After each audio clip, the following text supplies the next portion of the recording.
देख एठी मो पाखरे एक समकोणी त्रिभुज अछि ए बी सी। एही समकोणी त्रिभुज रे एही कोणटी होछि 90 डिग्री एवं ए सी दिया जाइछि हमकु 13 सेंटीमीटर एवं बी सी दिया जाइछि हमकु 5 सेंटीमीटर एवं ए बी होछि 1 सेंटीमीटर।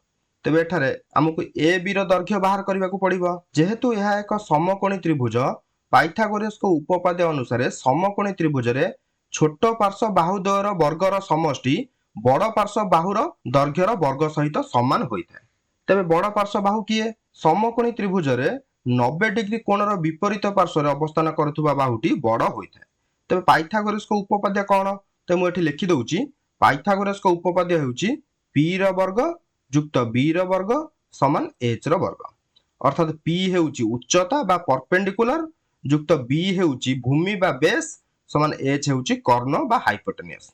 तेबे जदि एठी हमें BC को भूमि नबा तेबे ए बी हमर उच्चता हेबो।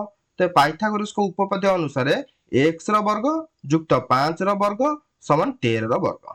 वर्तमान यहाको हमें समाधान करिबा।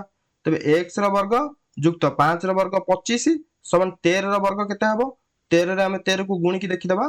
तेबे 13 गुणन 13 होउची 3 गुणन 3 9 3 गुणन 1 होउची 3 1 गुणन 3 हे जिवो हमर 3 1 गुणन 1 1। वर्तमान यहाको हमें जोग करिबा। तेबे 9 3 जुक्त 3 6 1 अर्थात 13 र वर्ग होउची 169। वर्तमान हमें उभय पार्श्व रे 25 को वियोग करिबा।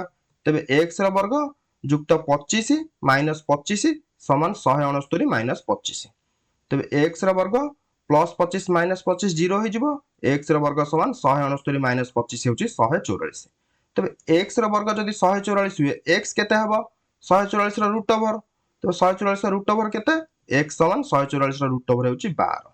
अर्थात ए बी हमकु केते मिलिला? 12 सेंटीमीटर। ठीक अछि।